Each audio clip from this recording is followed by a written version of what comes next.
In the lush fields of Maharashtra, the story unfolds, one of hardship and exploitation shadowed by the sweetness of sugar. It's here that the New York Times has cast light on a shadowed world, where the sweetness of sugar masks a bitter truth, uncovering a world where child labor, debt, and health tragedies intertwine in the shadows of global giants Coca-Cola and PepsiCo. Maharashtra is really important for sugar production in India, producing a big part of the country's sugar. Imagine huge fields of green sugarcane, but these fields are not just for growing crops. They're places where thousands of people work really hard every day in the sun. In this area, known for its sugar, young girls who are just becoming teenagers are forced into marriages they're too young for. They work with their husbands in the sugarcane fields. They're not working for money, but to pay off debts that never seem to end. This tough situation affects them in more ways than just having to do hard work. In Maharashtra, the health situation of many women, particularly those working in the sugar industry, is concerning. These women often face harsh working conditions with little access to health care. A significant issue is the prevalence of hysterectomies among young women. These surgeries are sometimes performed not for medical necessity, but as a desperate measure to avoid missing work due to menstrual or reproductive health issues. This practice can have severe long-term health consequences, including early menopause and increased risk of chronic conditions like heart disease and osteoporosis. Moreover, the working environment in the fields, with limited access to clean water, sanitation, and proper menstrual hygiene facilities, exacerbates health risks. The combination of heavy physical labor, poor living conditions, and inadequate nutrition also contributes to their health challenges. These conditions reflect broader issues of gender inequality and lack of access to health care in rural and impoverished areas of Maharashtra. Many women and children are forced labor, marked by long, grueling days and nights of work.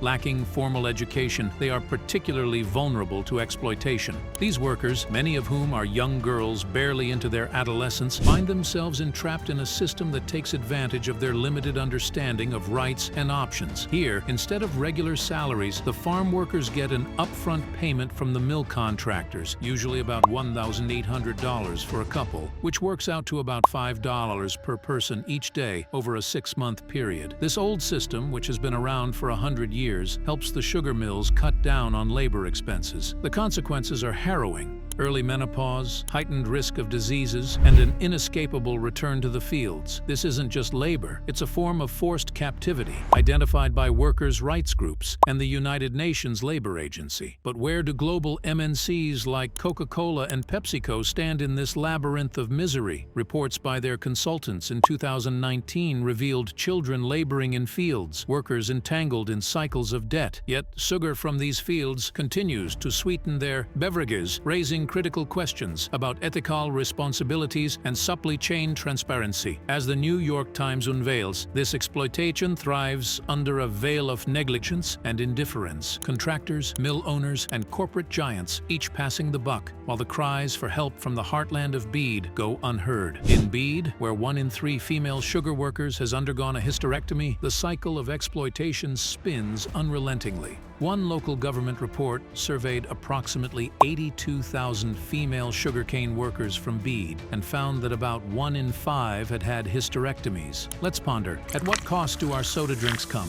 How do we reconcile our consumption with the hidden agonies of those who toil for it? This isn't just a story of sugar, it's a reflection of our global economic conscience. Is it time to rethink our role in this global narrative? Where do we draw the line between demand and dignity?